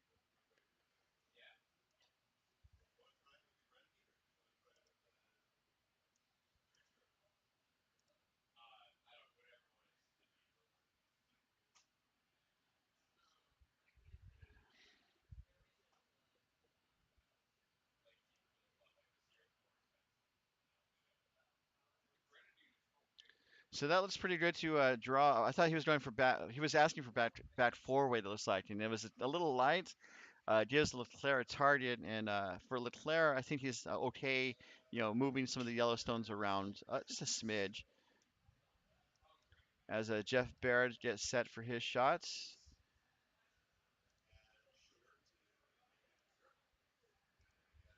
Jeff's shot is away. Looking to make some action on the blue stone in the rings, which is a second stone. It does tap the blue out, and then the shot stone gets jostled to the edge of the 8 foot, and then the shooter will remain on the tee line in the 4 foot area. So LeClair is sitting three right now. Campbell, I think, just looking to see what he can do here. Um,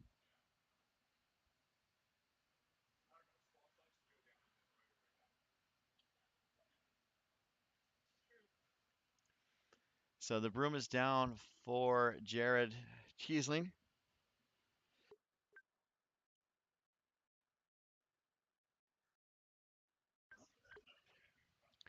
And his shots away. I think looking to kind of draw around that corner guard again, just looking for any place to put a stone to generate some offense.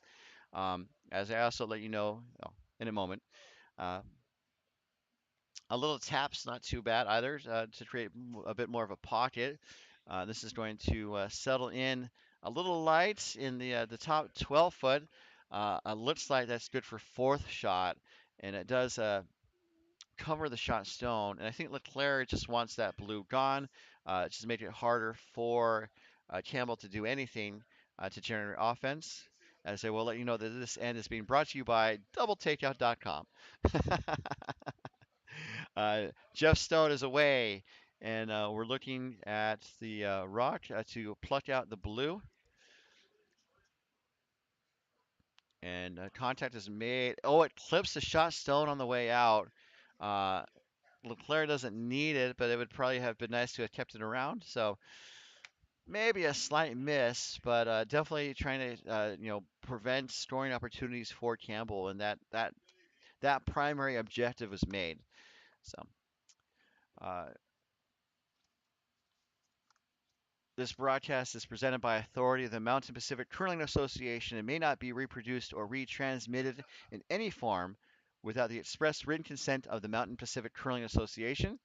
And as I say, if you were able to create ice castles to reenact this curling game, we'll probably give you permission. So it doesn't hurt to ask. Jared's second rock here, a little light again, but maybe they wanted guard.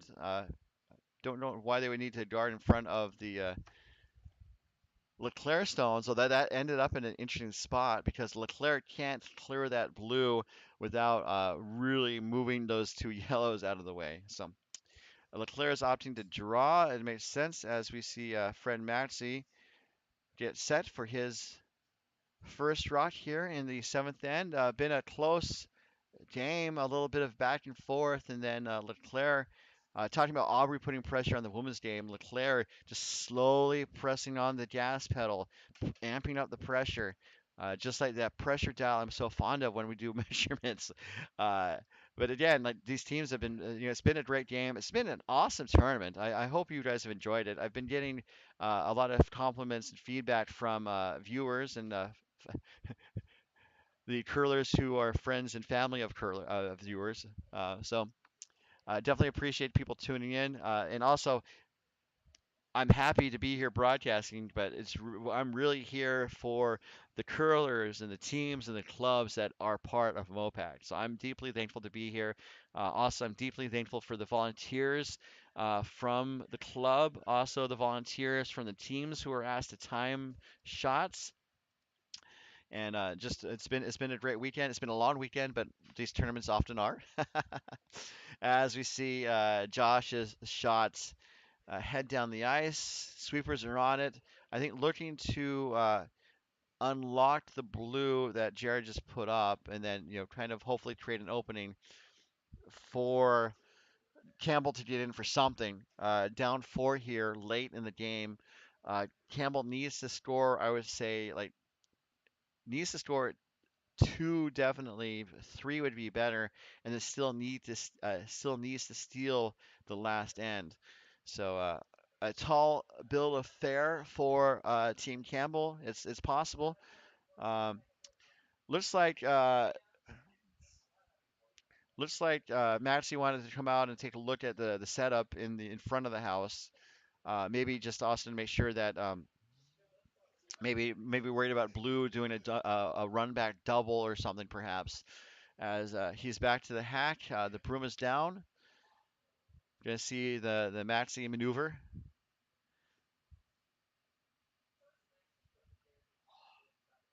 Oh, he didn't do it. As he gets set and will deliver the stone.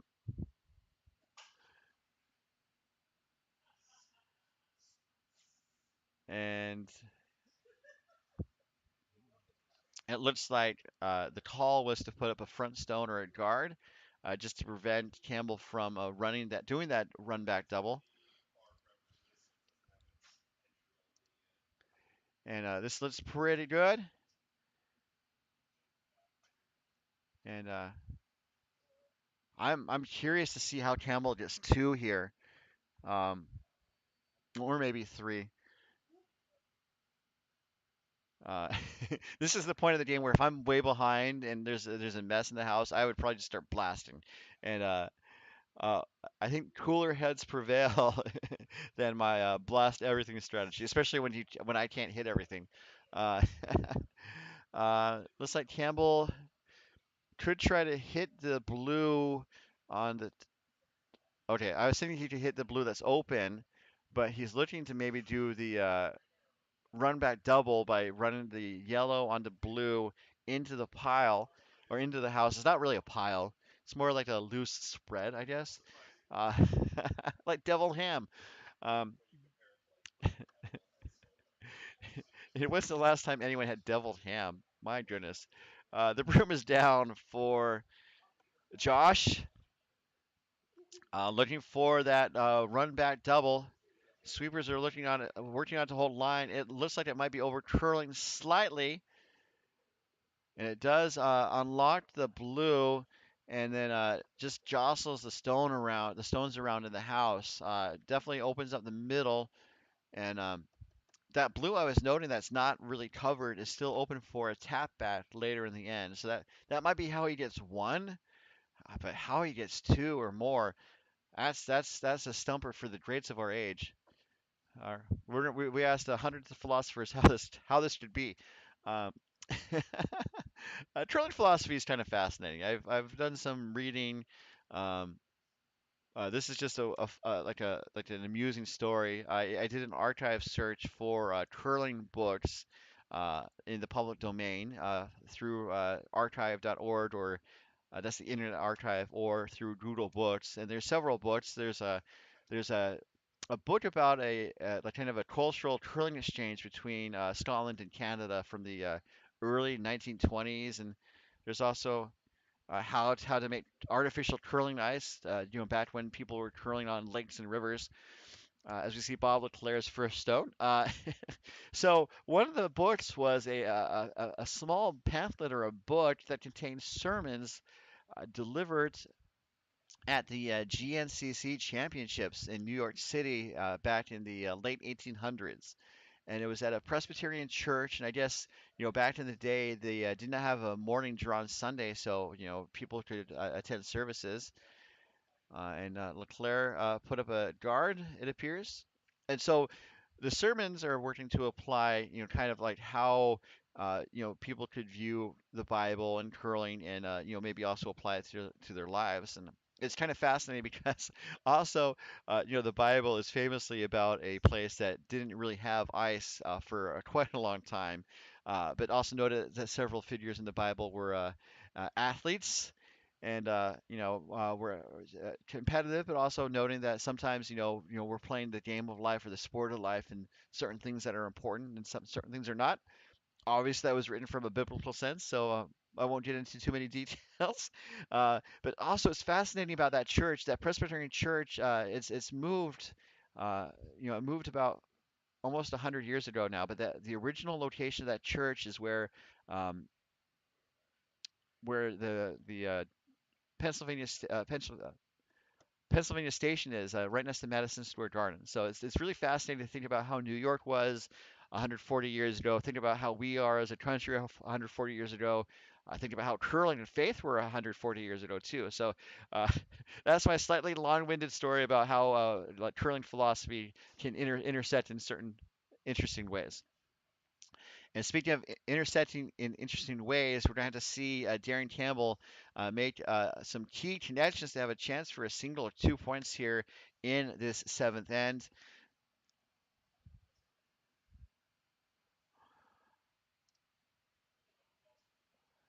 Looking to draw, I think maybe to set up an in-off,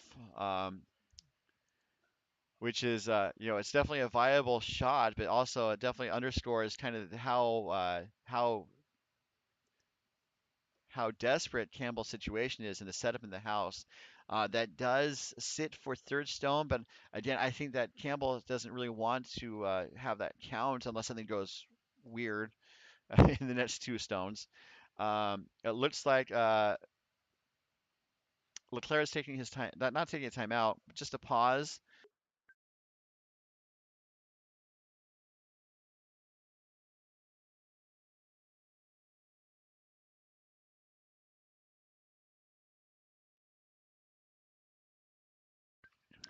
Just to take a pause to look over things. They have plenty of time. They have over 8.5 minutes to go to play one end and one rock. So they could probably take another halftime break, go hang out with the Radio City Rockettes if they wanted to. They're still in the parking lot. Um, so the broom's down. I think the decision is to hit out the blue. I think also in part to or maybe he's trying to block it off. I think blocking it off might be the better call. Just because of the danger of hitting the blue into a scoring position. Because Leclerc has had a beautiful setup all and long,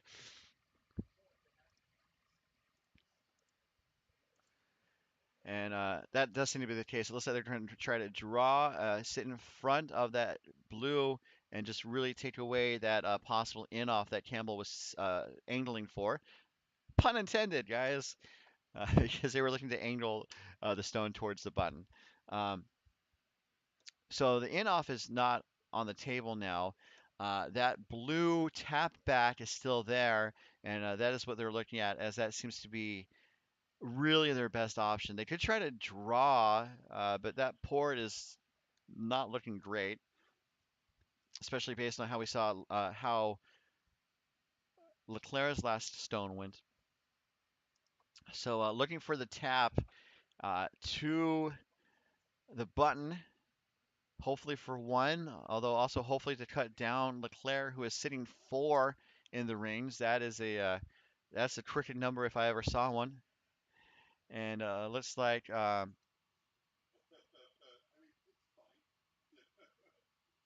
the end is finished on sheet seven, and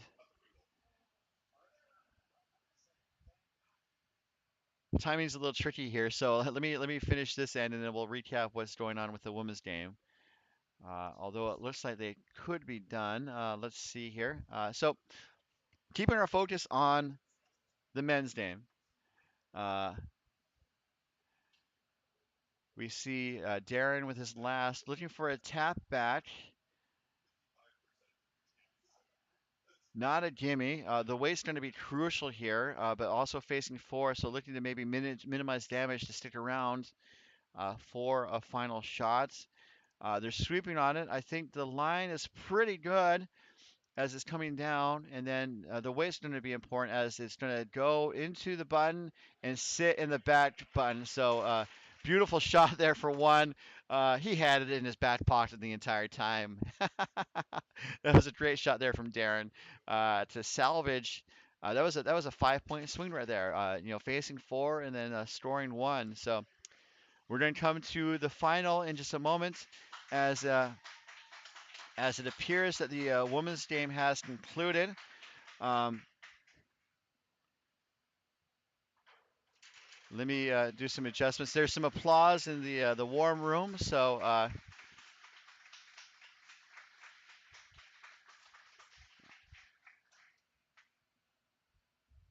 I'm going to update the scoreboard, and we'll be right back to the 2025 doubletakeout.com MoPac Championships. Uh, LeClair has the hammer and is up 3, and we'll find out what happens next.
Welcome back to the final act of our coverage here. The women's game has concluded. Team Aubrey has won the Women's Club MoPac Playdowns and will be representing our region at the National Championships coming up in March in Milwaukee, Wisconsin. I'm going to shut down the women's broadcast. Definitely appreciate the women for tuning in. Um, Oh, terrific! Someone said they were watching the women's game, so it was one of the women that were on the ice. So they obviously weren't watching during the game, but but you're relative though. So um, so looks like Leclerc is sitting 1 as we are. That was the second stone for Leclerc. So doing some multitasking here. I'm going to be taking a team photo in just a moment. Um, for the champions. And so hopefully, obviously we're going to see one of these teams on the ice right now receive celebratory patches to celebrate their winning of the championship and advancing to the nationals. It could be both teams are still very much in it here. As we see Jared throw his first rock. Campbell needs to find places to hide, looking to steal 3, which is a tall order, especially against a team as sharp as LeClair, especially with their ability to clear stones. So that looks to be the 5th rock at the end. So now LeClair can just start blasting away. uh, it's just kind of funny to say blast, but we're going to see some demolition works coming from the Team LeClair, at least for the next couple shots, as Jeff Baird gets set.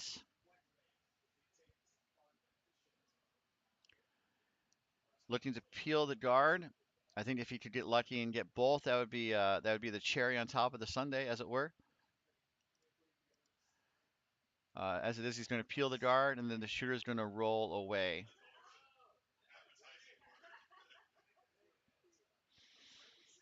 So Campbell has the broom down, looking to draw again.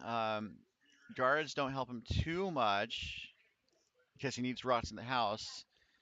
So I think he's going to try to use the guard that he has as Jared delivers his last rock here in the eighth and final end.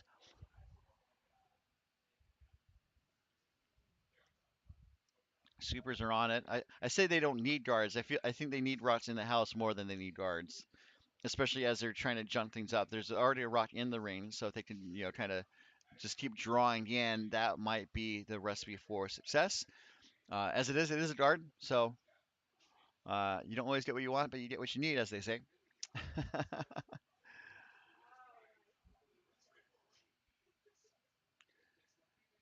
So we've seen some really excellent shot making from both teams, and it's just it's LeClair again with the his foot on the gas, just constantly accelerating. Uh, looks like he's asking Jeff to do some more demo works,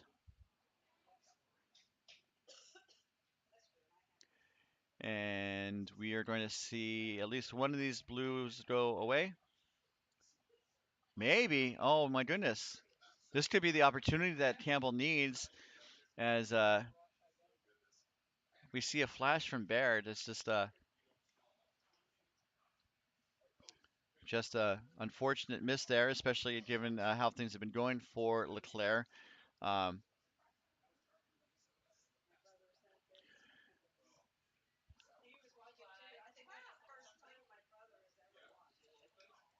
that was the second flash we saw from Baird this game, so perhaps something to review. As we look like it looks like Josh is going to try to tap one of the blues back,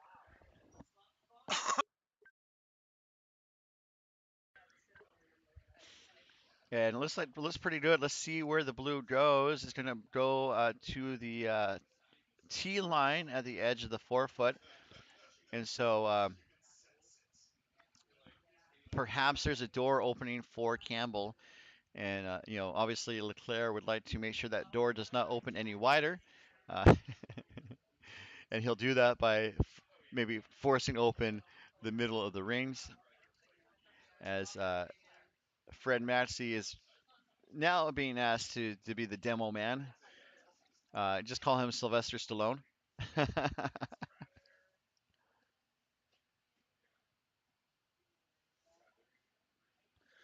And we see some heat coming from Fred Maxey.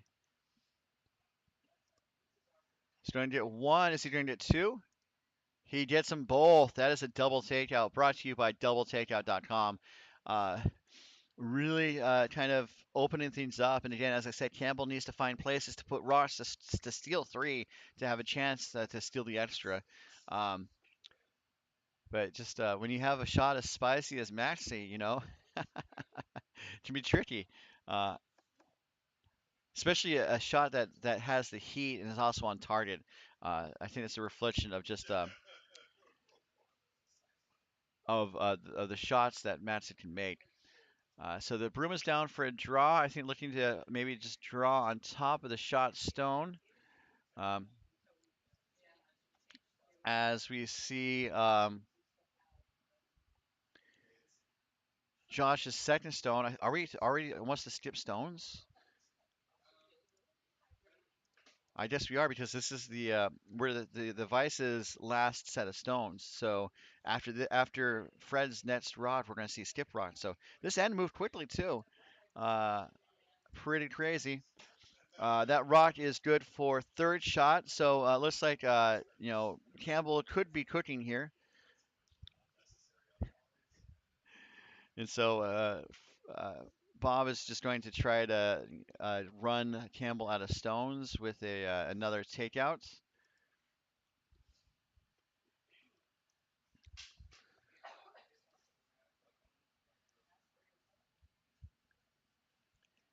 And just looking to clear the blue stones in the house as the sweepers jump on it. And it's looking pretty good. I don't know if it's going to touch the yellow. It doesn't. And then it rolls on top of the shot stone on the button. Would you look at that? My goodness. uh, Again, that's two shots from Fred Maxey. And now Team Campbell calls her timeout. The Paige is heading down to offer some insights to with the team. And they have two shots left, so both the Campbell stones need to count, and they need to be shot after the next two stones. So the question is, what does Campbell do here? And it looks like they're going to try to maybe run the blue on top of the yellow. They're looking at the angles to see where that blue is going to run back to, and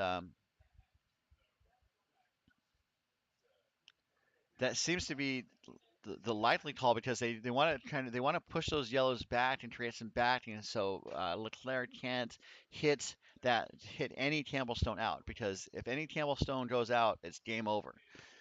Um, so that's an interesting setup. And there's only yeah, it's basically only one shot. It's I think just looking to see how to hit it and how hard to hit it. Um,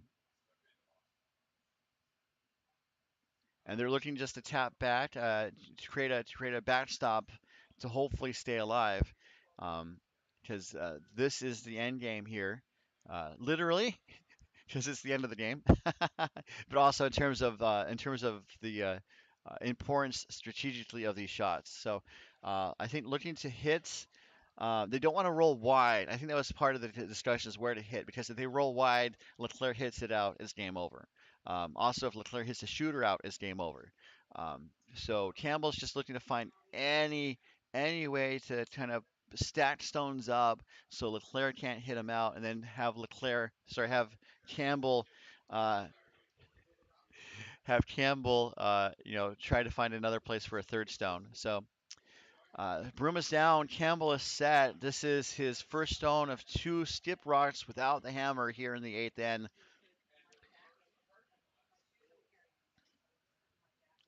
Sweepers are on it. The line is going to be crucial here. Uh, we talked about line and weight, for hours and days on end, but this is where it is most important. The weight's looking pretty good as it's coming down. It's going to tap the blue back a little roll. So I think LeClair can't necessarily blast, but he can outcount the Campbell Stone, especially based on uh, where Leclerc has the broom. My apologies for stumbling. My goodness. So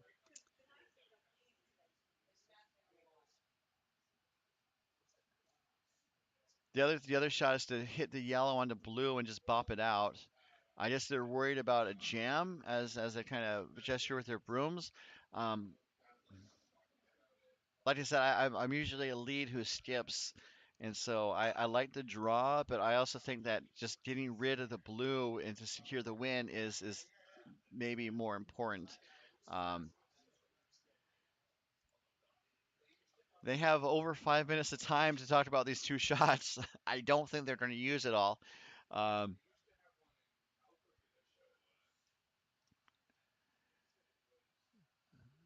so I guess they're just worried about the blue onto yellow, sorry, the yellow onto blue, and then kind of going back onto the the blue. Um, So they're looking to do the draw as Maxey has the broom down for his skip. As you see Bob sliding back to the delivery hack.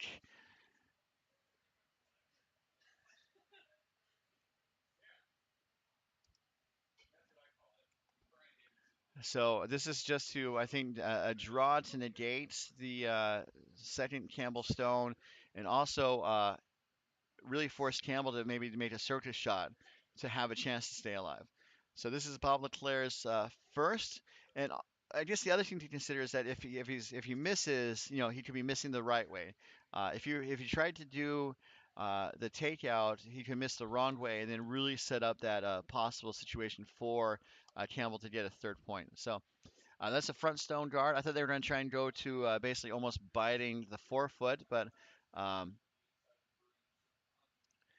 that's a guard, and now Campbell is has two in the range, but they are third and fourth shot.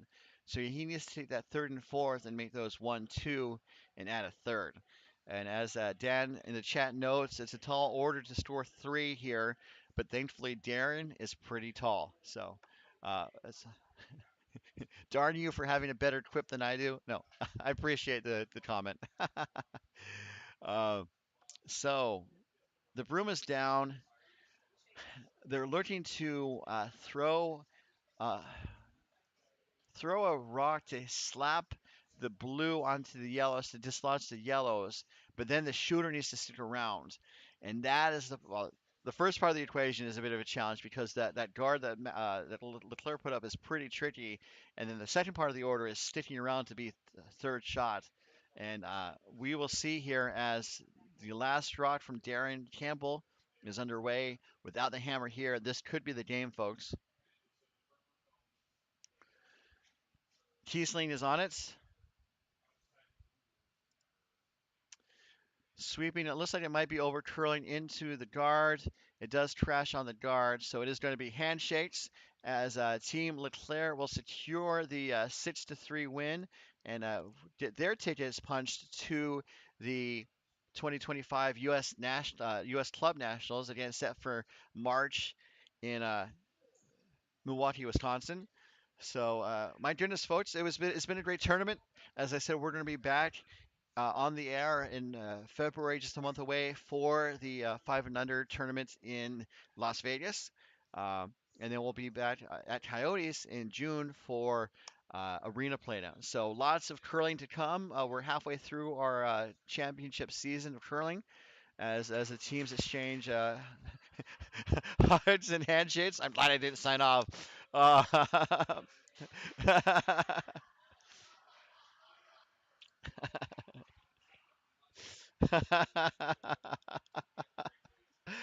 Oh my goodness, some fun moments here.